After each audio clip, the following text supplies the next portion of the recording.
Alors bonjour, on va parler ce matin donc de la parashat Mishpatim. Donc on voit que dans la parashat Mishpatim on parle de toutes les lois, de plein de lois qui sont en rapport avec la personne. Et pourquoi c'est tellement important de savoir se comporter avec une autre personne? En fait on a appris ce matin quelque chose de très intéressant, c'est que la parashat Yitro, c'est la 17e parasha de la Torah. Pourquoi? Parce que 17 c'est la valeur numérique de Tov. Quand on a reçu la Torah, c'était bien pour nous. Mais il y a quelque chose de plus important que Tov, c'est Chai, de pouvoir vivre. Si on est bien mais qu'on ne vit pas, ça ne sert pas à grand chose. Et la 18e Chai, 18e paracha, c'est quoi? Mishpatim. En fait, si on veut pouvoir vivre, il faut pouvoir faire les lois de la Torah. C'est comme ça qu'on va commencer à parler un peu aujourd'hui de la parashat Mishpatim. Parashat Mishpatim, on va parler d'une petite histoire qui est très classique, vous allez voir, vous allez vous reconnaître. On est en pleine fête de Shavuot et on va pour lire les 10 commandements. Et là, il y a la moitié de la Sina qui dit tout le monde debout, c'est les 10 commandements. Puis il y a l'autre côté de la Sina qui dit mais non, il faut être assis. Non, nous on est Ashkenaz, on se met debout. Non, nous on est Séfarade, on se met assis. Nous on est Éthiopiens, nous on fait comme ci, l'autre il fait comme ça. Alors ils savent plus quoi faire. Ils vont voir le rabbin, il dit écoutez, peut-être on demande à nos anciens, eux seulement ils doivent savoir comment ils faisaient avant. Donc ils vont voir le plus ancien qui est là-bas, il a 95 ans, il est là-bas, il est en train d'étudier, etc. Ils disent monsieur, dites-moi un petit peu comment on faisait avant. Il dit mais on faisait exactement comme ça, on se disputait, il disait comme ça, il disait comme ça. C'est comme ça, c'est le minag. Le minag, c'est de se disputer quand on arrive aux 10 commandements. La question quelle est par rapport à Parashat Mishpatim, c'est pourquoi il y a des machloktot? Pourquoi on doit se disputer? Makara. Pourquoi la Torah n'est pas venue, Hachem nous est pas venu nous dire, voilà, quand on arrive là, on fait comme ça. Quand on fait comme ci, on te fait comme ça. Nigmara Sipour. Pourquoi on doit chercher à toujours avoir lui il fait comme ci, lui il fait comme ça? Pourquoi? On n'avait pas assez de problèmes, il fallait nous rajouter ça en plus. Sur ça, on sait très bien, comme on a parlé un peu la semaine dernière, que Hachem nous a donné une grande bracha, une grande bénédiction. C'est que, comme il nous dit Rabbi Hanania ben Akasha Omer, qu'est-ce qu'il nous dit? Zacha Kadosh Baruch Hu Zakat Israël. Hachem nous a donné plein de mérites. Pourquoi? Parce que Irba Lehem Torah Mitzvot. Il nous a donné plein de commandements. Pas que 1, 2, 3, 7, 10, non. 613. Plein. Et dedans, il y a encore des milliards dedans. Pourquoi c'est tellement important? Parce que chaque fois qu'on fait une bonne action qui pourrait paraître pas spécialement importante, en fait, on gagne des points. Par exemple, vous rentrez dans le restaurant, vous dites bonjour. Vous avez fait une mitzvah. Avat Israël. Avant de partir, vous dites au revoir. Encore une mitzvah. Avat Israël, c'est une base. S'il n'y a pas Avat Israël, il n'y a rien.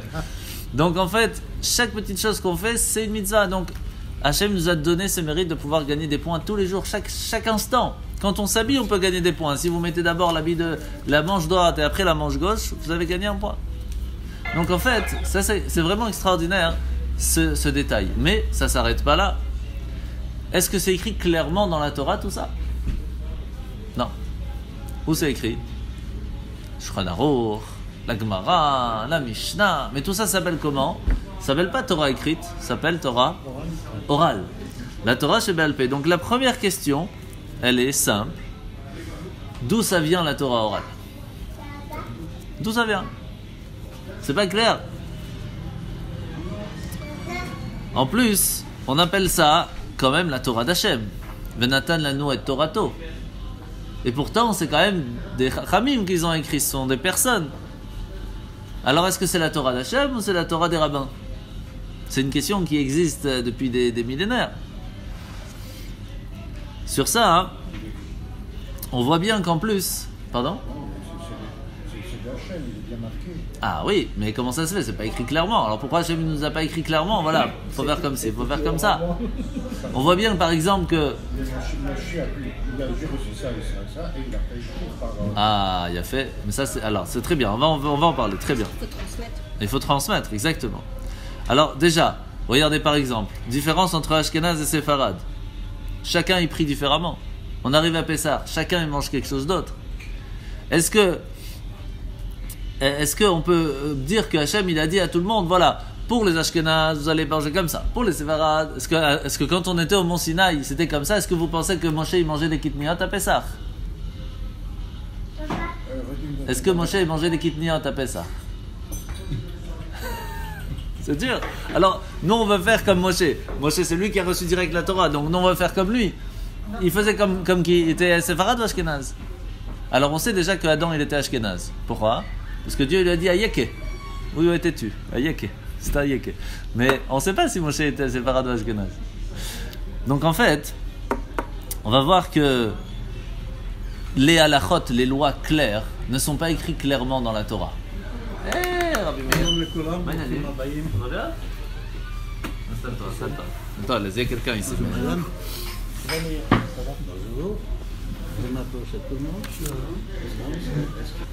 Alors, la première chose qu'on voit, qui est simple comme question, où c'est marqué dans la Torah qu'il faut prier 3 fois par jour? C'est pas marqué clairement. On sait qu'Abraham il a prié le matin, on sait que Yitzhak il a prié l'après-midi, on sait que Yaakov il a prié le soir. De là, on apprend que. Mais est-ce qu'il y a Michou pas? כן, הוא חוזר, אתה רואה, זה שלו. Et donc, כן, שם ליד מר דרמן. Et donc, pourquoi c'est pas écrit clairement? Pourquoi il n'y a pas une mitzvah? C'est écrit clairement. Juste après que Yaakov il a fini la tfila, à Torah Omer et la no leitpalel, comme Yaakov. Pourquoi c'est pas écrit? Pourquoi il a fallu que les chachamim viennent nous dire? Encore mieux, c'est écrit Ukshartam leot al yadecha. Il faut attacher sur sa main. Qu'est-ce qu'il faut attacher? Un signe. Les hôtes. C'est écrit hôte. Ok. Quel signe? C'est pas écrit quoi? Est-ce que c'est écrit qu'il faut des tefillin d'Afka? Est-ce que c'est écrit qu'il faut que ce soit noir? Est-ce que c'est écrit qu'il faut des lanières de telle façon? Est-ce que c'est écrit qu'il faut faire un chine et qu'il faut faire 7 tours? Et qu'il faut qu'il y ait un chine à 3 têtes et l'autre un chine à 4 têtes et que dedans il y ait des parchemins et que ça soit écrit de telle façon et que ce soit Kessidran et qu'attention si c'est pas écrit tout ça. D'où ça vient? Est-ce que c'était écrit dans la Torah? Montrez-moi un endroit où c'est écrit quand arrive Shabbat, il faut préparer la plata. C'est écrit ça? Non. Alors? Comment faisaient les anciens? Alors, comment faisaient les anciens? Ils avaient quelqu'un qui n'était pas de la tribu, Ouais. qui entretenait le feu. Comment on faisait au Maroc? Mais c'est pas spécialement évident tout ça. Il y a beaucoup de lois. À quel moment c'est permis d'utiliser? C'est pas permis d'utiliser. Est-ce qu'on peut réchauffer avec? Est-ce qu'on ne peut pas réchauffer avec? Où c'est marqué ça dans la Torah? Comment faisaient les juifs? Comment ils faisaient? Tout ce qui était mis avant Shabbat, sur le feu, on pouvait après le prendre et l'utiliser pendant Shabbat. Mais on ne peut pas remettre après. Aujourd'hui, on peut. Sur la plata, si c'était déjà d'avant Shabbat, on peut enlever puis remettre. Enfin, il y a certaines conditions, etc. Mais pourquoi c'est pas écrit clairement? C'est écrit quoi? Pour Shabbat, il y a combien d'interdits à Shabbat? 39. 39. Et encore, c'est 39 de base. Avec tous les autres d'aujourd'hui. Ah oui. Donc, montrez-moi une fois dans la Torah, c'est écrit, c'est interdit de faire les 39 melachot interdits. Une fois dans la Torah, vous montrez. Il n'y a rien d'écrit. C'est écrit, attention, il faut faire Shabbat. Est-ce qu'on... Ah, on va changer. Ou comment c'est écrit? C'est écrit clairement une chose. Tout ce qu'on faisait dans le temple, on ne peut pas faire pendant Shabbat. De là, on apprend qu'il y a 39 choses à faire qu'on faisait dans le temple. Écrire, construire, détruire, allumer, etc. Donc ces 39-là, on ne peut pas faire pendant Shabbat. Mais, est-ce que c'est clair? C'est pas clair. Shabbat, tu peux prendre ta maison, tu peux prendre une armoire, oui. la porter et la changer. Il n'y a aucun problème. C'est un peu joute, mais c'est pas interdit. Et pourtant, on prend une plume et on la sort dehors et on la pose dehors, on a fait un interdit. Alors, donc, tout ça, c'est pas écrit clairement dans la Torah. Donc, on a un problème ici. D'où ça vient tout ça? Pourquoi ils nous embêtent les rabbins? C'est une bonne question, quand même. Alors, en fait, donc déjà, il faut savoir une chose de base, c'est que tout ça, ça n'a pas été donné par les rabbins, par les chachamim. C'est les chachamim qui ont simplement transmis, comme vous avez dit, de ce qu'on a reçu à Moshe dans le mont Sinaï. Mais maintenant, il faut essayer de comprendre comment ça a évolué. Et surtout, la question de ce matin, c'est pourquoi est-ce que Hachem n'a pas écrit clairement dans la Torah tous les détails, comme ça on est tranquille? Oui, je vous écoute. Dans les Shpatim, on lit cette fameuse phrase. On va en parler tout de suite. Tout de suite, on va en parler.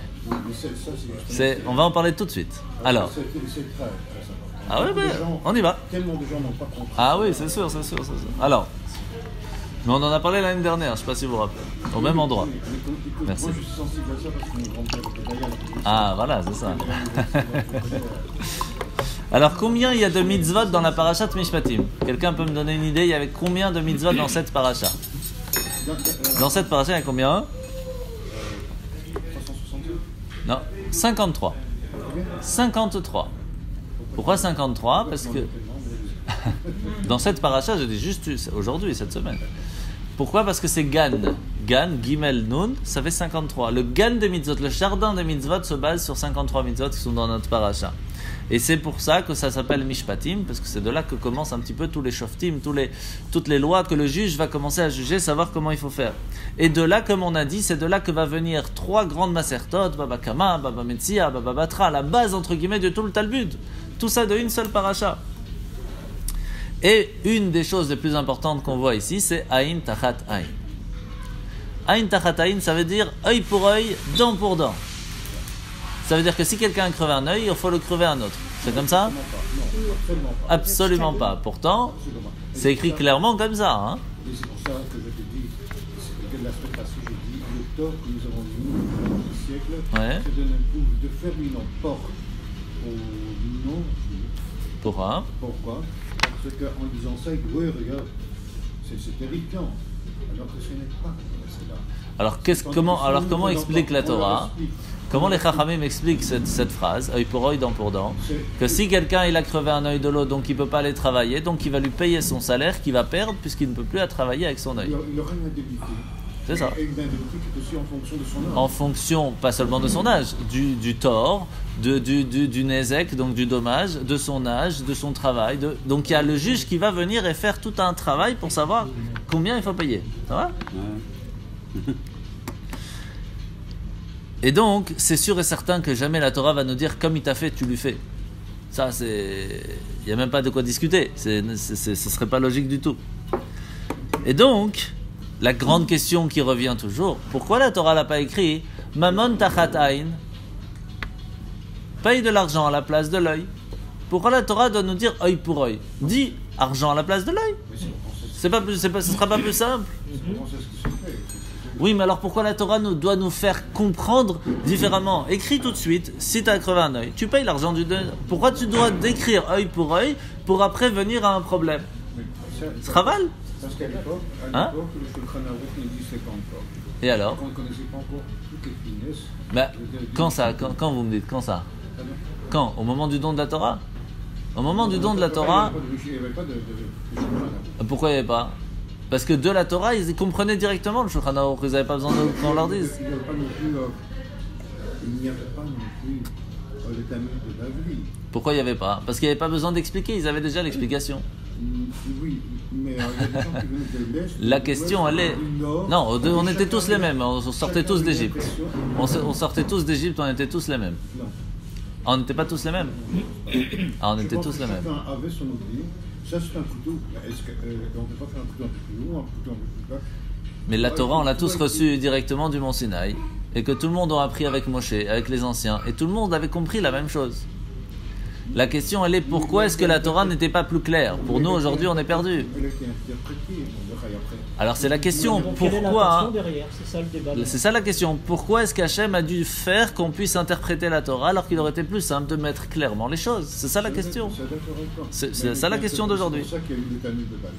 Bien sûr, bien sûr, bien sûr. Cette tribu-là dit ceci. Donc la question elle est, c'est sûr que ici, jamais la Torah va nous dire venge-toi, si tu as fait du mal à un œil, tu lui fais l'autre, puisque la Torah nous dit clairement que c'est interdit de se venger. Donc, c'est sûr que c'est pas ça, c'est qu'on parle ici d'argent. Donc la question elle est simple, pourquoi Hachem ne écrit pas clairement, à la place d'écrire œil pour œil, elle écrit pas à la place argent pour œil? Ce serait beaucoup plus simple, on aurait tellement moins de problèmes. Sur ça, on va essayer de comprendre un tout petit chouïa pour nous dire une première chose, comme on a dit tout à l'heure, toutes les explications ont été données à Moshe au Mont Sinaï. Tout ce qu'on apprend encore aujourd'hui, il n'y a rien de nouveau.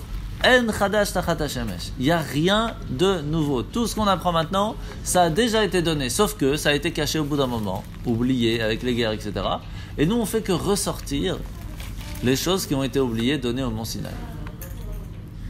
Et donc, il faut savoir que jusqu'au temps de Rav Ashi, donc ça a quand même duré, il n'y avait pas tellement de marloquettes. Il n'y avait pas tellement de dire, moi je pense comme ci, moi je pense comme ça. Tout le monde était d'accord de comment on doit faire les choses. Mais après Rav Ashi, la véritable sagesse et compréhension de la Torah s'est perdue. Et là a commencé à venir, et moi je pense comme ci, et moi je pense comme ça, et moi je pense que c'est comme ci qu'il faut faire, ou comme ça qu'il faut faire. Et là a commencé la Mishnah. Tel rabbin il a dit que c'est comme ci. Mais avant, il n'y avait pas, parce que tout le monde était d'accord de comment on fait les choses. Les questions ne se posaient pas. Au moment de Rav Ashi, ça s'est perdu.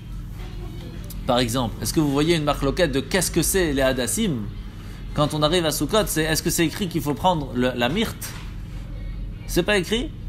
C'est écrit Hadas, c'est écrit Etzavot dans la Torah. On ne sait pas c'est quoi Etzavot. Et tout le monde sait que c'est la Hadassim. Pourquoi? Parce qu'on le sait de génération en génération en génération. Il n'y a pas une marloquette qui vient te dire non, c'est pas Hadassim, c'est ça. On voit pas. Mais par contre, on a des marloquettes de comment elle est cachère la Hadas. Ça oui.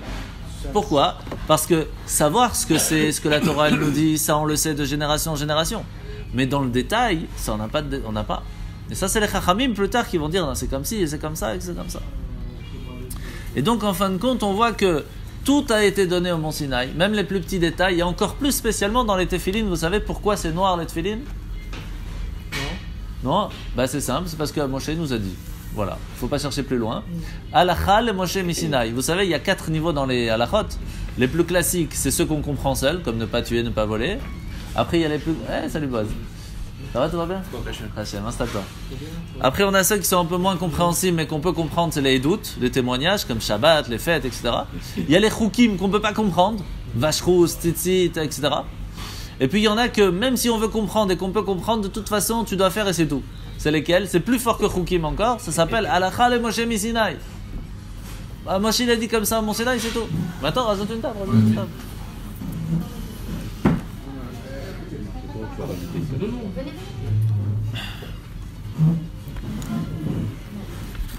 Et là, ça s'arrête pas. Pourquoi est-ce que Dieu il a besoin que les Chachamim, les sages, ils viennent l'aider à expliquer la Torah? Pourquoi ils ne pouvaient pas nous expliquer tout direct? Encore plus, les Chachamim viennent entre guillemets expliquer la Torah, mais il y a des moments où ils vont carrément faire des barrières, des gdarim, comme par exemple Mouktsé. Attention, tu ne peux pas toucher ça de peur que tu vas l'utiliser. Donc ça, c'est même pas la Torah, c'est les sages qui viennent rajouter sur la Torah.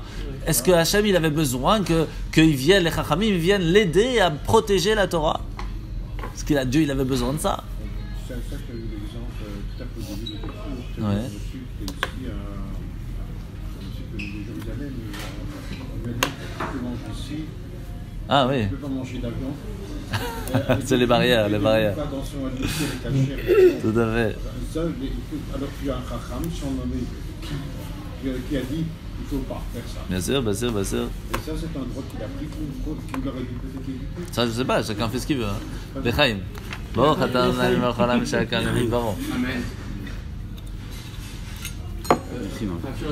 Peut-être aussi, Hachem pouvait aussi faire transmettre sa parole par différents biais et faire aussi que l'être humain puisse évoluer. Alors on va voir, c'est une bonne façon de voir. Alors, on voit que les Chachamim, ils ont fait autre chose, par exemple. Comme on a parlé un petit peu de Shabbat, c'est pas écrit clairement c'est quoi les interdits de Shabbat, mais encore aujourd'hui, il y a plein d'interdits qui n'étaient pas écrits même avant dans le Shulchan Aruch. Allumer la lumière, ça n'existait pas la lumière. Allumer le téléphone, ça n'existait pas. Donc aujourd'hui, la Torah évolue, entre guillemets, avec les sages de la génération, avec la modernité. On reste pas vieux avec la Torah. Bon, toute la question on évolue tout le temps. En fait, il y a deux réflexions à partir de ça. Est-ce que tout a été donné dès le départ? Exact. Ou alors, est-ce qu'il y a une marloquette qui était suggérée d'après les textes? Il y a fait très joli. Donc, est-ce que la Torah nous a été donnée par Hachem avec l'intention qu'on aille chercher plus loin la marloquette? C'est une incitation au débat démocratique. C'est très fort. Et c'est ça, c'est vrai, exactement. Donc on voit qu'il y a plein de lois, comme les lois de Nézikin, les lois des dommages qu'on apprend, les lois des corbanotes, comment on fait un corban, etc. Les lois de pureté. Il n'y a rien de marqué dans la Torah, comment le mikvé doit être fait, etc. Il n'y a rien de clair. Il y a rien de... Où vous voyez l'histoire du mikvé dans la Torah? Parce que si c'est ça, si c'est impulsif dans les textes... Attends une minute. Par exemple, quand il y avait l'homme qui partait avec le Je prends l'exemple simple comme ça. Il partait avec le bout. Avec le Désert, avec le bout dans le désert, Ouais. qui était le but expiatoire. Quand il revenait, il se baignait.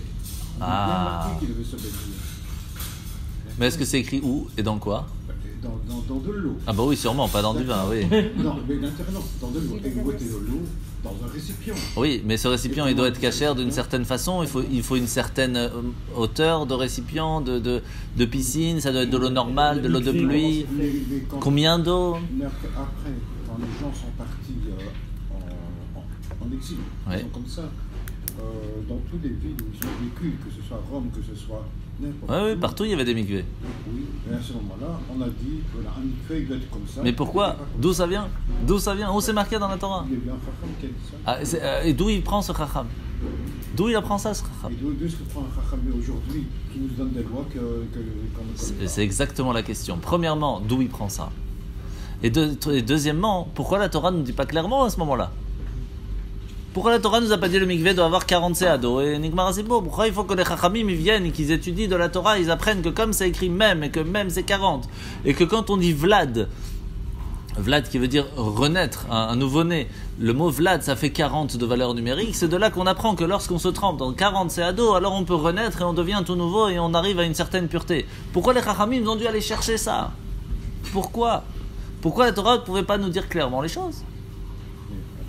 Je voudrais quand même revenir à une chose. Ouais. La dernière fois que j'étais à Jérusalem, j'ai visité un peu dans la banlieue, disons, de Jérusalem, il y avait un grand bassin, disons-le comme ça, comme une piscine. Ouais. C'était la piscine de Salomon, du roi Salomon. Oui.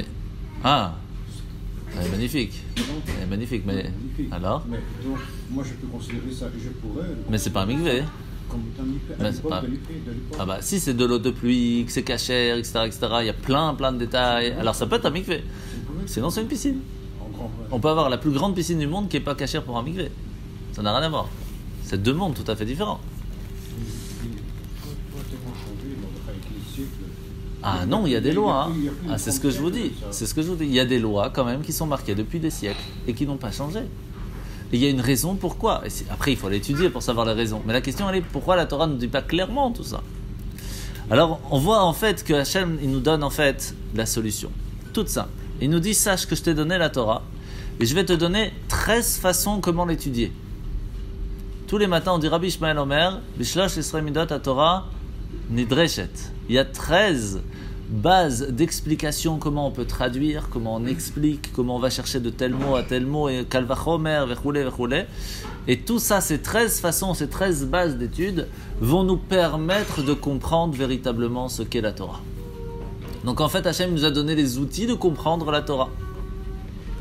Ça, pour ça, il faut d'abord comprendre comment fonctionnent ces 13. Pour ça, quand on commence la yeshiva, la première chose qu'on fait, c'est doucement, on commence à nous apprendre c'est quoi un kalvachomer. Ça veut dire à plus forte raison si, déjà que je vois dans un petit cas comme ça que c'est cachère, donc dans un cas plus grave, ça veut dire c'est cachère. Ou même inversement, ça dépend le cas. Donc on apprend, ça c'est juste un. Mais il y en a 13 comme ça. Que si tu vois que le même mot est écrit de la même façon mais sans telle lettre, ça veut dire que dans ce cas-là, ça va être comme si, parce que là-bas on a vu sans la lettre, ou ici on va avec la lettre. Et c'est écrit où ça, cette manière de... Tous les matins tu le lis, Rabbi Ishmael Omer dans la prière. Ah oui. Ouais, c'est très simple. Je le dis très bien. Pour moi, personnellement, je te dirais. Ouais, on fait rarement à voix haute, Quand hein, j'ai un t'inquiète doute, pas. Quand je vois la télévision, il y a telle chose qui s'est passée, il y a telle chose qui Ouais. s'est passée. Il y a 200 000 ans, on a trouvé tel et tel objet. Il y a 5 000 ans, nous sommes à 5 700. Et alors Pourquoi il y a 200 000 ans je prends directement, je me précipite, je dirais presque. Et vous allez vérifier. Sur les 13 articles de foi Ouais. de même livre. Ah, ça c'est encore autre chose. Hein. Non, et en les lisant, Ouais. en les relisant, j'arrive à me calmer en me disant c'est possible. Parce qu'il a trouvé, lui, la réponse à tout. Ah oui, Pour le c'est sûr. passé et pour le futur. C'est sûr. Alors maintenant qu'on a compris qu'en fin de compte, Hachem a donné à Moshe ces 13 façons comment étudier la Torah, qui nous les a transmis. Maintenant on comprend comment les Chachamim, les sages, ils ont pu traduire et nous expliquer encore jusqu'à aujourd'hui chaque détail de la Torah, répondre à nos questions. Donc là, on a déjà une partie de la réponse de comment les sages ils peuvent nous expliquer, parce que Hachem a donné à Moshe ces 13 outils, et c'est par ces outils qu'on comprend la Torah. Mais la question n'est toujours pas répondue. Pourquoi est-ce que Dieu a dû nous donner ces outils et pas nous donner clairement la réponse? Pourquoi il a fallu nous faire bosser? On n'avait pas assez de boulot. Et sur ça, l'Admor Hazaken nous amène un petit exemple, entre guillemets, en nous disant que la Torah écrite, c'est comme le papa. La Torah orale, c'est un peu comme la maman. C'est intéressant. Pourquoi? Parce que c'est écrit comme ça, Al titosh Torah timecha. Vous connaissez ce verset? Ne pas se séparer de la Torah de sa mère. Ici, on parle de quoi? On parle de la maman, de la Torah orale. Parce que lorsque un père il envoie la possibilité d'avoir un enfant, il donne qu'une petite base. Mais c'est la mère qui va transformer cette base en un enfant avec 248 membres et 365 nerfs.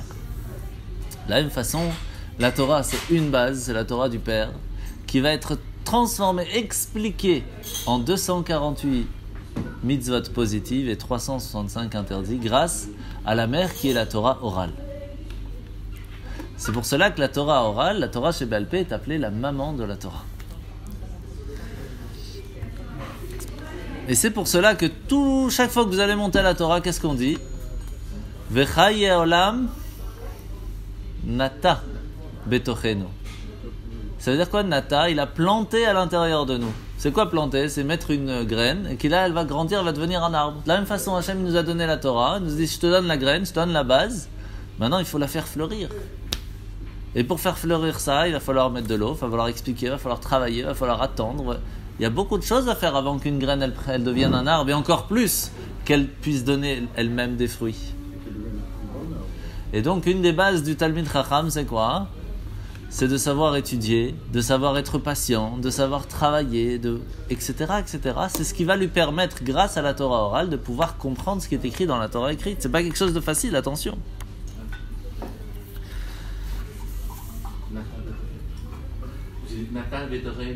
Nata, c'est pour ça, faire attention quand on fait la bracha, souvent les gens ils disent Natan betochenu.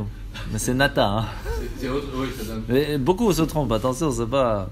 Ouais, parce qu'on pense que c'est le don. Bah oui. Et il faut savoir que dans la Gemara, Melachot, c'est écrit comme ça. Moshe Rabbeinu, il va pour recevoir la Torah, et il est en train de voir l'âme de Rabbi Akiva en train d'étudier, et en train d'expliquer à l'âme de ses élèves chaque petit cote de la Torah. Akiva. Mais il ne faut pas oublier que dans le ciel, il n'y a pas de passé, présent, futur, c'est des âmes. Et la Torah existait bien avant le don de la Torah. Mais oui, c'est pas un problème, ils étudiaient là-haut, là-haut, là-haut. Quand on descend, Hachem nous fait tout oublier, vous savez ça? Donc qu'est-ce qu'ils faisaient avant? Ils étudiaient. Il y a une très belle phrase que j'aime bien. Ouais. Pourquoi Exactement. est-ce que les gens qui s'aiment, ils ont... Alors voilà, c'est ce qu'il vient d'expliquer. On a un petit geste. Oui, c'est quand l'enfant naît, on lui donne ça. Exactement, c'est un ange qui vient qui donne un petit coup. Alors, on voit que il voit Rabbi Akiva en train d'étudier, d'expliquer chaque petit kotz qu'il y a dans la Torah. Kotz, ça veut dire même un tout petit truc d'encre comme ça qui est en plus. Il vient expliquer chaque détail. Il dit, mais c'est quand même assez extraordinaire toute cette histoire. Et il est un petit peu, faut savoir que Moshe il dit à Dieu, pourquoi c'est pas Rabbi Akiva qui donne la Torah? Mamash. Pour vous donner une idée de la grandeur de Rabbi Akiva. Et quand même, à ce moment-là, il va entendre Rabbi Akiva en train de répondre à une question à son élève en lui disant « Sache que tout nous a été donné à Moshe au mont Sinaï. » Et là, ça le calme. En sachant qu'il n'y a rien de nouveau. Rien n'a été, tout a été donné à mont Sinaï, à Moshe. Tout. Sur ça, on voit quand même quelque chose d'assez intéressant. D'un côté, il y a beaucoup de nouveautés que Moshe Rabbeinu, entre guillemets, ne connaissait pas. Pourquoi? Parce qu'il n'y avait pas toute la modernité d'aujourd'hui. Donc toutes les nouvelles halachot, les nouvelles lois, Moshe ne pouvait pas les connaître. Entre guillemets, je dis bien. Parce qu'il connaissait la base, donc il connaissait tout. Mais la loi d'aujourd'hui, il ne la connaissait pas. Et de l'autre côté, tout vient quand même de lui.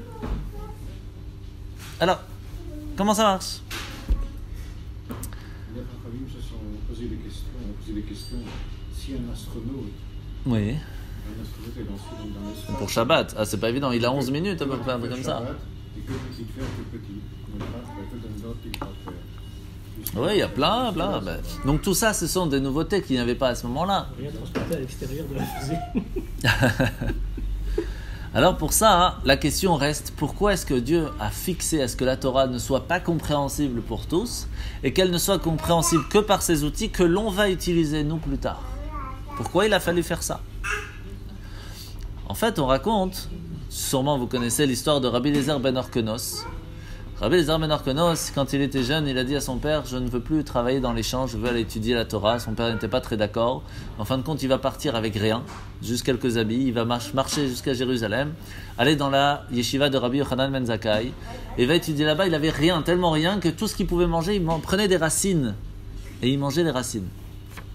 Il va se rendre compte, Rabbi Yochanan, en fin de compte, que le pauvre Rabbi Eliezer, il mangeait rien, parce qu'il avait une odeur pas très jolie dans la bouche, et il va le bénir que puisqu'il n'a pas fait attention à ce qu'il mangeait pour pouvoir étudier la Torah, que tout ce qui sort de sa bouche soit beau comme le diamant. Et donc Rabbi Eliezer ben Orkenos va nous sortir des midrashim, des explications, des trucs extraordinaires. Rabbi Eliezer ben Orkenos, une fois, va entre guillemets avoir une petite marloquette avec Rabbi Yehoshua. Vous connaissez Rabbi Yehoshua? Oui, Rabbi Yehoshua. Un grand. Et il va se poser la question, est-ce qu'une chose, je ne sais plus c'est quoi exactement, est-ce que c'est tahor ou c'est pas tahor? Est-ce que c'est pur ou c'est pas pur? Un il dit oui, l'autre il dit non. Alors, Rabbi Eliezer il dit, la halakha est comme moi. Pourquoi? Regarde, tu vois le caroub, il va te le dire.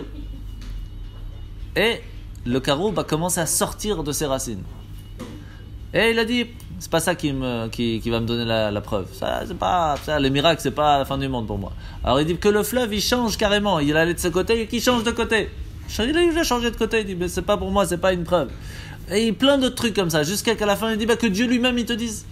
Et il y a une voix du ciel qui sort et qui dit, la halakha est comme Rabbi Eliezer. Et Rabbi Yehoshua, qu'est-ce qu'il a sorti comme phrase? Torah lo bashamayim hi. La Torah n'est pas dans le ciel, c'est nous ici qu'on gère la Torah. C'est pas Dieu qui gère, c'est nous qu'on gère. Faut le faire quand même. Faut être costaud pour dire un truc comme ça. Et qu'est-ce que les anges ils ont dit à Dieu? Alors, qu'est-ce que tu fais là quand un petit bonhomme entre guillemets en bas qui disent c'est pas toi qui gères, c'est moi qui gère? Qu'est-ce qu'il a répondu? Banai nitzroni bni yatzroni. Ils ont gagné, mes enfants, ils ont gagné. Je leur ai donné les outils pour trancher les lois pour leurs frères ici-bas. C'est à eux de trancher. Même si moi je suis pas d'accord, c'est comme ça. La même histoire avec Kippour, avec Rabbi Yehoshua et Rabban Gamliel, que Kippour ça devait être le dimanche, et eux ils ont dit non, ce sera lundi. Et Rabbi Yehoshua il dit mais que Dieu lui-même il te dise que c'est dimanche. Et là la voix du ciel est sortie, il a dit c'est tel jour comme Rabbi Yehoshua. Et en fin de compte, il a dit à Rabbi Yehoshua, tu viens avec ton bâton et ta bourse, et tu viens devant tout le monde montrer qu'on fait comme les sages ils ont dit et pas comme Dieu il a dit. C'est énorme. Mais ça c'est je ne voudrais pas être mal interprété, mais comme vous dites, Dieu a dit c'est une bas de colle, oui, bien sûr.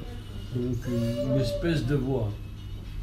Ce n'est que l'imagination des rabbins dans... Ah non, c'est vraiment une voix.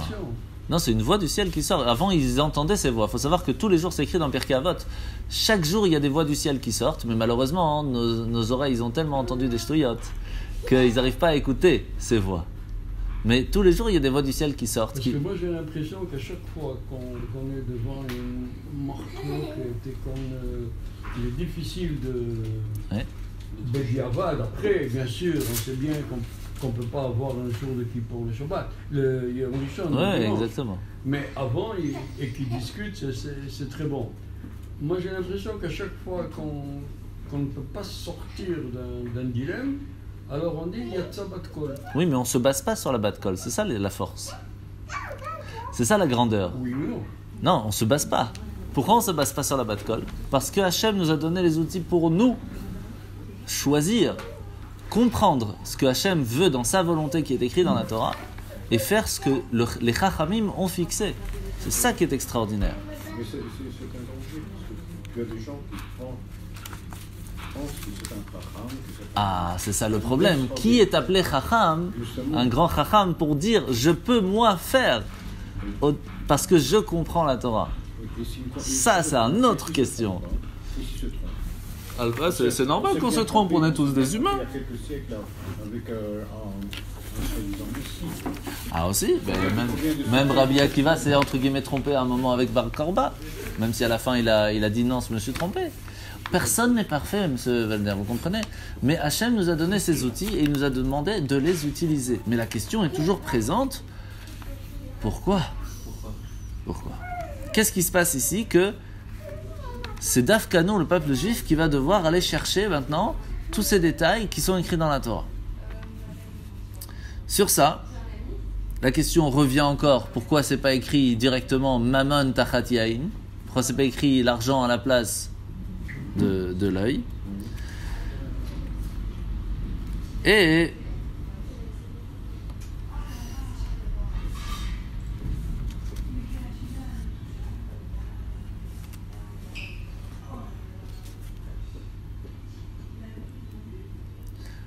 il y a un petit mot du Rav Kook, le Rav Avraham Yitzhak Cohen Kook, sûrement vous avez entendu, qui a expliqué un petit peu sur ce Aïn Tachat Aïn, en expliquant un petit peu ce que l'Admor Hazakan lui-même a ramené en disant que la Torah écrite c'est le père et la Torah orale c'est la mère. Et il explique comme ça. Le père il vient quand son fils il a fait une bêtise et il dit Aïn Tachat Aïn Treha, direct. Et la mère elle vient et dit calme-toi, Mammon Tachat Aïn. Mammon Tachat Aïn. Il faut payer, il faut pas aller trop loin dans la punition. Alors tout ça c'est un petchlach, ça veut dire c'est mignon, c'est bien expliqué, c'est très joli. Mais ça ne nous répond pas comment ça se fait que c'est écrit clairement œil pour œil. Et la réponse elle est comme ça. Malheureusement, il y a des gens que quand on leur dit t'as crevé un œil, tu payes. Ils disent ah ok c'est tout, c'est pas grave alors, il n'y a rien de très spécial, je vais crever, je vais payer, j'ai assez d'argent pour payer. Et ça peut arriver si on aurait écrit Mammon Tachat Aïn. Si on aurait écrit de l'argent, tu payes pour à la place de l'œil, ça aurait pu arriver une pensée comme ça. Et la Torah, elle te dit non, sache que quand tu en enlèves un œil, tu enlèves un œil. C'est pas de l'argent, c'est un œil. Et fais attention à ça, mets-toi ça en tête. Mais comme ça sert à rien, sauf de t'enlever à toi l'œil, sache que tu vas payer à la place. Mais l'œil, tu l'as enlevé en fin de compte. Et ça, c'est important de préciser aux gens parce que les gens peuvent l'oublier. Et c'est pour ça que la Torah a précisé œil, tachat, œil et pas l'inverse. Ça, c'est un petit peu comme cette histoire il y avait une famille qui était très très pauvre. Elle n'arrivait pas à payer son loyer, etc. Et elle allait être jetée dehors. Sauf que c'était en plein hiver russe, donc vous imaginez un petit peu le froid. Alors qu'est-ce qu'il fait? Le Rav, il va essayer de ramasser un peu de tzedaka par-ci par-là, mais il n'arrive pas. Jusqu'au moment où il dit, bon, je vais aller voir le banquier vers lequel il va les jeter dehors. Pour voir qu'est-ce que je peux faire. Et il tape à la porte, et comme il sait que c'est le rabbin de la ville, donc il sort, il vient pour l'ouvrir la porte, et il dit, bon écoutez monsieur le banquier, je voudrais vous parler. Et il dit, mais rentrez, non, juste 2 secondes. Et il commence à parler avec lui, mais il fait froid, il gèle dehors. Et lui, comme il est sorti juste pour ouvrir la porte, il n'a pas mis son manteau. Donc il glace, à la fin il dit, bon, venez on rentre. Ok, venez on rentre. Il s'assoit à côté de la cheminée, il dit, voilà, je voudrais que vous annuliez s'il vous plaît, ou vous laissez plus de temps parce que c'est pas possible. Et là il dit ok bon on va s'arranger, on va trouver une solution, mais pourquoi vous m'avez fait attendre dehors? Il dit mais je vais vous expliquer pourquoi. Parce que si on se serait mis à l'intérieur, vous avez chaud, vous n'allez pas comprendre le froid que eux vont avoir. Maintenant que vous avez senti le froid que eux ils vont avoir, vous allez réfléchir différemment. Là c'est la même chose. Hachem il veut te dire œil tachat œil. Si quand tu enlèves un œil, imagine-toi que normalement on aurait dû t'enlever le même. Qui te permet de lui enlever cet œil? Alors comme on ne va pas le faire, tu vas payer à la place. Mais ça ne change pas que tu faut s'imaginer que... Vous comprenez? C'est un peu la même chose sur les sacrifices. Pourquoi on amenait un sacrifice quand quelqu'un faisait une bêtise? Pour faire comprendre à la personne que la punition qu'il devait recevoir, c'était la perte de sa vie autant que l'animal venait de perdre sa vie. C'est pour faire comprendre à la personne quelle est la gravité de son acte. L'animal, il n'a rien fait, lui, le pauvre. Donc, tout ça, c'est pour que l'homme puisse comprendre. Comprenez? Maintenant, on a compris quand même pas mal de choses. Et une des bases que tout le monde connaît, c'est Rashi. Qui ne connaît pas Rashi? Rashi, Rabbi Shlomo Yitzhaki, celui qui nous a expliqué la Torah, sans lui, on ne peut rien comprendre dans la Torah. Et mieux que ça, c'est quoi hein? Ah, Razak, avec Rachi et tout, on est en français, magnifique. Alors, il y a une chose très simple. Par exemple, si je vous dis tefilin, vous savez où il faut les mettre les tefilin? C'est écrit sur la main. Pourquoi vous ne les mettez pas sur la main, vous les mettez sur le bras? S'il n'y avait pas Rachi et les explicateurs qui sont revenus les Chachamim pour nous expliquer où il faut mettre les tefilin et comment il faut mettre les tefilin. Et la mezouza, c'est pas écrit ce qu'il faut mettre, ce qu'il faut écrire, et où, et comment. Et Rashi Rabbeinu Tam, il faut mettre allongé, l'autre il faut mettre debout, et on fait à moitié-moitié, et le Sefer Torah la même histoire. Il faut mettre complètement allongé d'après Rabbeinu Tam, il faut les mettre tout droit pour les Sfarad, alors on fait un peu moitié-moitié, on les met... Tout ça, ça vient, c'est les Chachamim. Même mieux, je vais vous dire, la Brit Mila. C'est écrit où il faut couper? La circoncision, c'est pas écrit? C'est écrit il faut couper Orla. Orla, c'est un morceau de peau en plus, ça peut être le lobe de l'oreille. D'où on sait que c'est en bas qu'il faut couper? Montrez-moi dans la Torah clairement, c'est pas écrit. Hein? Mais c'est pas écrit où? Qu'est-ce qu'il a coupé? Non, mais on C'est pas écrit. Montrez-moi où c'est écrit. C'est pas écrit. Alors? Il est resté 3 jours. Mais il avait mal au lobe de l'oreille, quel problème? Oui. Parce que, tu sais, il y a en Afrique, quand on fait le truc, Ouais. on circoncis les Africains, ils sont déjà âgés. Ouais. Ils sont pas jeunes. Première chose, on les assomme avec de la musique pendant 3 jours et avec de l'alcool. Ouais, carrément. Et puis, Carrément. Alors? et puis quand les Africains ne s'en veulent pas qu'on Et après, qu'on c'est là. les circoncis. Et puis pendant 3 jours, ils se promènent avec un linge. Ah oui, rouge, de paille tout rouge. autour de leur taille, pour ne pas toucher. Bien sûr. Pour ne pas toucher. Il y a toutes les jeunes filles qui courent. Nazali Moussouté. Il est enfin devenu un homme. Il est complet maintenant. Donc maintenant, où c'est marqué dans la Torah qu'il faut couper en bas? C'est pas marqué. Et la réponse, elle est simple. Parce que comme on parle du Kohen, que lui, il va utiliser aussi sa orla pour avoir des enfants, donc automatiquement, le mot orla, de ce côté du Kohen, nous ramène au mot orla de la Brite. Et donc on sait que c'est là-bas qu'il faut couper. Mais s'il n'y avait pas les sages qui venaient nous appeler et nous expliquer, alors on n'aurait jamais pu savoir. Donc quelqu'un qui vient et qui dit moi j'écoute que la Torah écrite, tous les midrashim et tout le reste je ne veux pas écouter. Mais il ne peut même pas faire la Torah, il ne peut rien faire, rien du tout. Donc la Gemara, la Kabbale, tout ça. Tout ça, Kabbale c'est encore Torah Tassot, c'est encore un autre niveau. Oui. Mais Torah c'est Be'al Peh, Mishnah, Gemara, les halachot, etc. Si on n'a pas ça, on ne comprend rien. Voilà. La question pourquoi est-ce qu'Abraham a attendu tellement de temps? Ça c'est une autre paracha, ça, pourquoi il a attendu. C'est une autre paracha, pourquoi il a attendu. C'est pas maintenant. Ça aurait pu être plus tôt. Ah oui, mais c'est pas maintenant, c'est pas le moment c'est très long. Alors, donc maintenant qu'on a compris ça, pourquoi est-ce qu'il nous a pas donné clairement la Torah avec tous les détails? Pourquoi il nous a pas donné, entre guillemets, la Torah orale de façon écrite? Pourquoi il a fallu attendre, etc. Alors on va donner un petit machal, un petit exemple. On a déjà entendu cette histoire de Rav Yecheskel Sofer.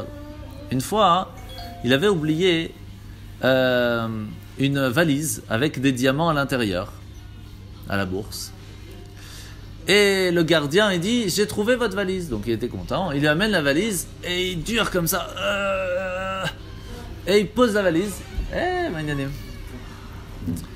Et le problème, c'est qu'il y a quelqu'un d'autre qui dit, non, c'est à moi cette valise, c'est pas à toi. Alors, ils savent pas comment faire. Est-ce que quelqu'un a une idée pour savoir comment faire, à qui appartient la valise? Une idée très simple. Le gardien, il a posé sur la table, il a dit, celui qui arrive à l'ouvrir, qui connaît le code, c'est à lui. Pas plus compliqué. Hachem a donné la Torah dans le monde, et il a dit, c'est à qui la Torah? Alors il y a un peuple qui dit, moi c'est moi la Torah, c'est la Bible. Donc non, moi c'est le Coran, non c'est à moi. Non, c'est la Torah. Non, c'est ce qu'il a fait, simple. Tu poses la Torah sur la table et tu dis, vas-y, ouvre. Explique-moi ce qu'il y a dedans. Il y a un code pour comprendre la Torah. C'est pas juste une histoire que tu lis, tu traduis. Il y a un code. Le code, il a 13 chiffres. C'est long, hein? 13 outils pour pouvoir ouvrir et comprendre véritablement ce qu'il y a à l'intérieur. Et la Torah, elle n'est en fin de compte accessible que ceux qui ont ce code. Ceux qui ont ce code, c'est nous, qu'on a les 13. Pardon, Oui. Vous pouvez répéter encore une fois? Oui, ce code, c'est les 13 façons comment étudier. Les Shalosh Esrei HaTorah Nidreshet, comment on peut expliquer la Torah, Kal Vachomer, etc. Qui nous permet de comprendre, en fin de compte, qu'est-ce qui est écrit dans ce livre. Qui n'est pas un livre d'histoire, mais un livre de secrets inimaginable. Et ça ne peut être ouvert et compris que lorsqu'on a ces 13 façons, ce code de 13 chiffres. Maintenant, on comprend pourquoi est-ce que Hachem il a spécifiquement fait que la Torah ne soit pas compréhensible tout à fait lorsqu'il nous l'a donnée. Parce qu'un jour allait venir où des gens allaient dire « c'est ma Torah ». Elle dit « il n'y a pas de problème, ouvre la valise. Explique-moi ce qu'il y a dedans. Montre-moi tous les secrets qui s'y trouvent. Si c'est vraiment un livre divin, il ne peut pas y avoir d'erreur. C'est pas possible, sinon c'est que c'est humain. Ça c'est facile. Donc, si maintenant c'est vraiment divin, c'est-à-dire que c'est sans limite, montre-moi que tu peux étudier toute ta vie et que tu n'as encore rien compris dedans. Ça c'est extraordinaire. Et ça, c'est la force de la Torah. Quand on va et qu'on étudie, on se rend compte qu'on est encore plus on s'en étudie, plus on se rend compte qu'on est encore tout petit. C'est la force. Alors, sur ça, on voit quand même quelque chose d'assez mignon. C'est que la Torah finit par quelle lettre? Lamed. Fait. Et la Torah chez Béal Pé, la Torah orale, commence par quelle lettre? Ça c'est plus dur ça déjà. Mematai.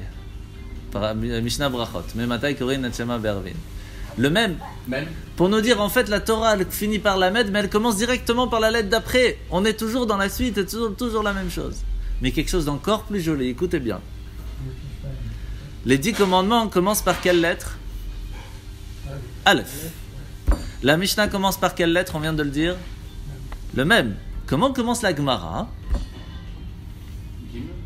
Le Tav. Tana.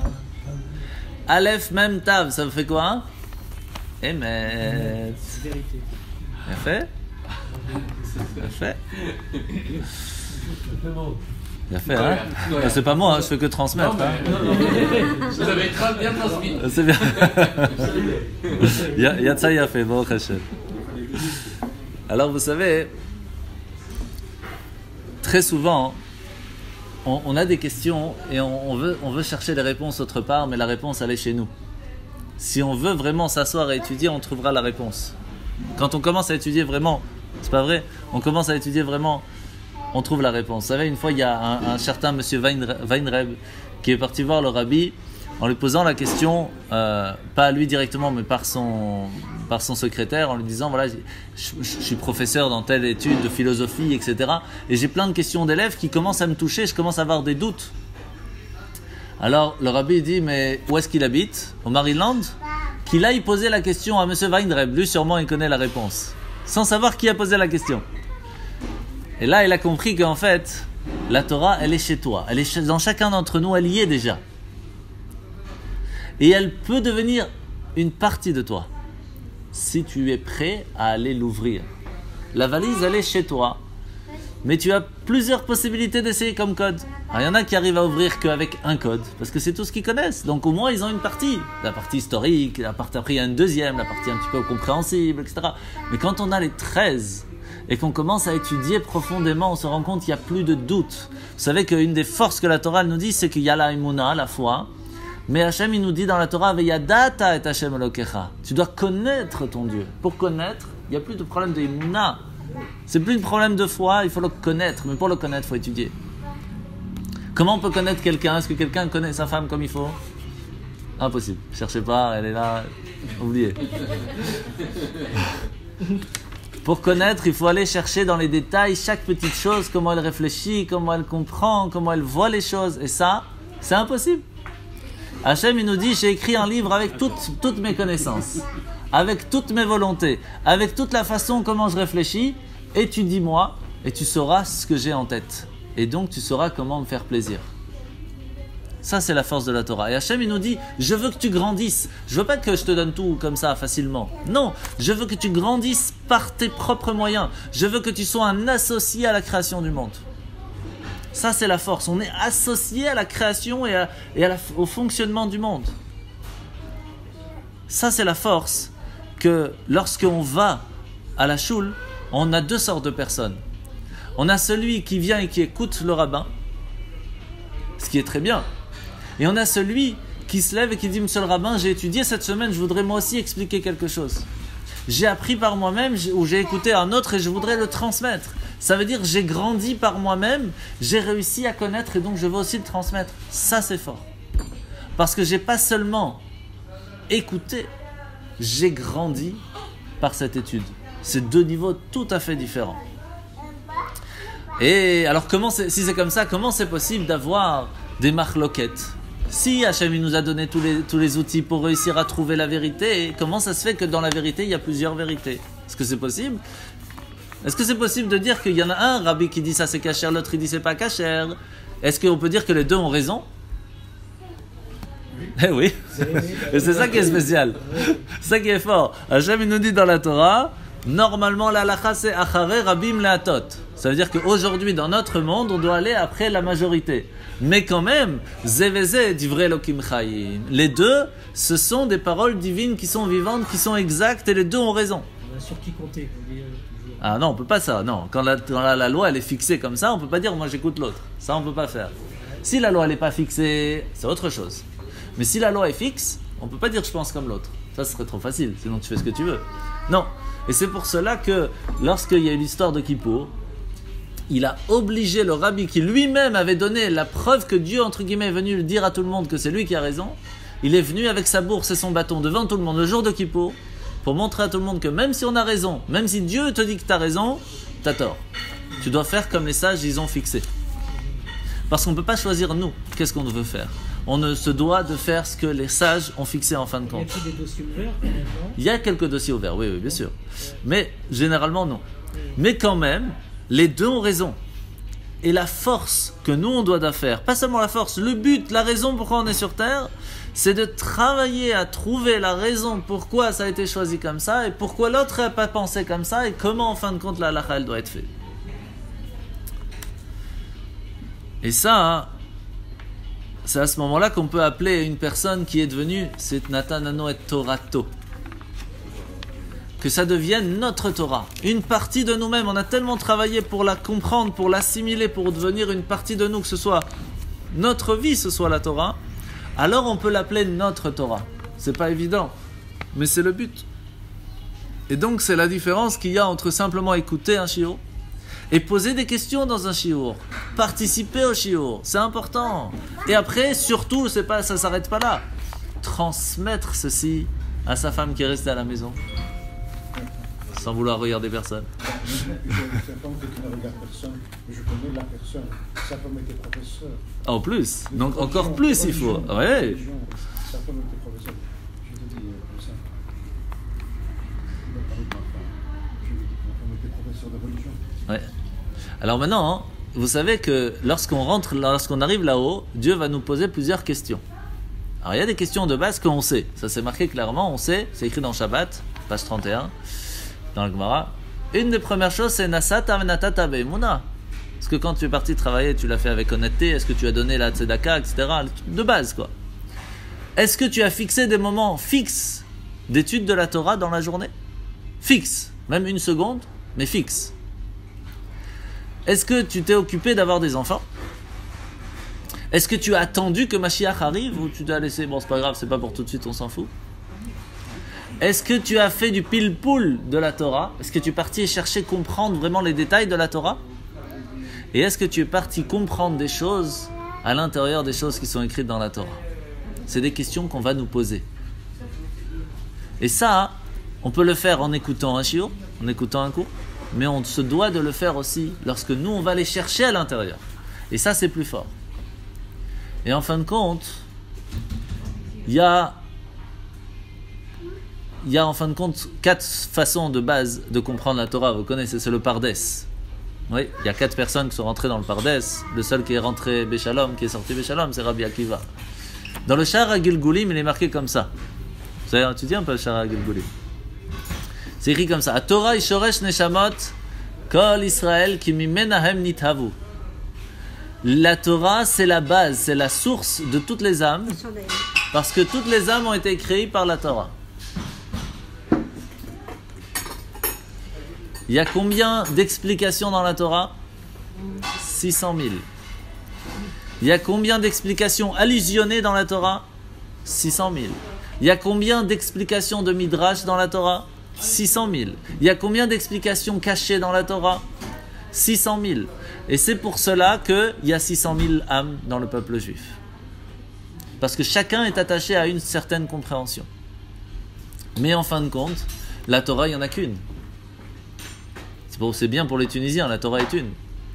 Mais il n'y a qu'une Torah et il n'y a qu'un seul peuple. On est tous une seule entité. Et on va finir avec cette histoire que le Tzemar Tzedek, une fois, un de ses élèves, Chassid, du Tzemar Tzedek, est arrivé et est venu le voir et lui a dit, voilà, le pauvre, il venait de tomber malade, c'était quelque chose d'assez grave. Et il lui a dit, qu'est-ce que je fais maintenant? Et qu'est-ce que lui a dit le Tzemar Tzedek? Un truc très spécial. Écoutez bien parce que ça va vous retourner. Il va lui dire, va vivre à Tzfat.